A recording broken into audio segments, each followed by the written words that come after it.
In our lesson for July the 19th, we start in another direction. I kind of thought about the statement on television. Remember, are you ready for some football?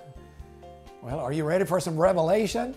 That's what we're going to get during the last part of this quarter. And the lesson today begins with the opening vision in Revelation chapter 1, verses 1 through 8.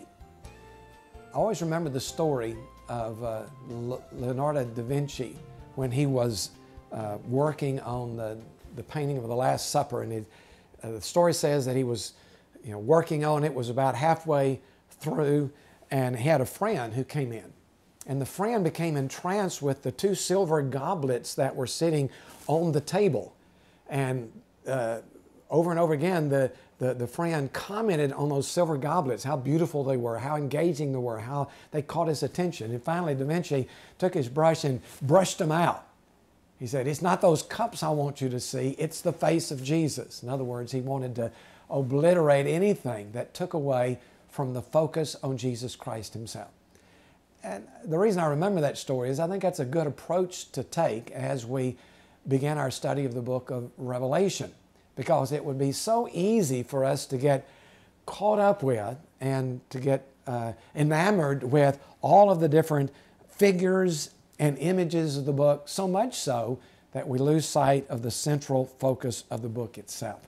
And I think that's why this opening lesson is so important, because in this opening lesson, John focuses our attention on the central element of the book, which is the risen and victorious Christ.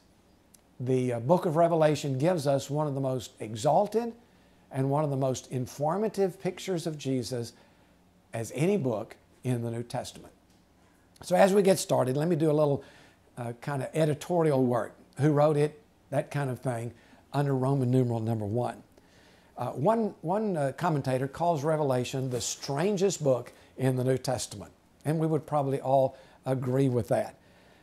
This has led some to come up with some bizarre understandings of the message of the book, all kinds of charts and all kinds of imagery and all kinds of explanations. And this is kind of a typical approach to the book of Revelation that causes them to give a whole lot more importance to the book than it actually has. In reaction to that, others have said, well, we're just going to ignore the book completely.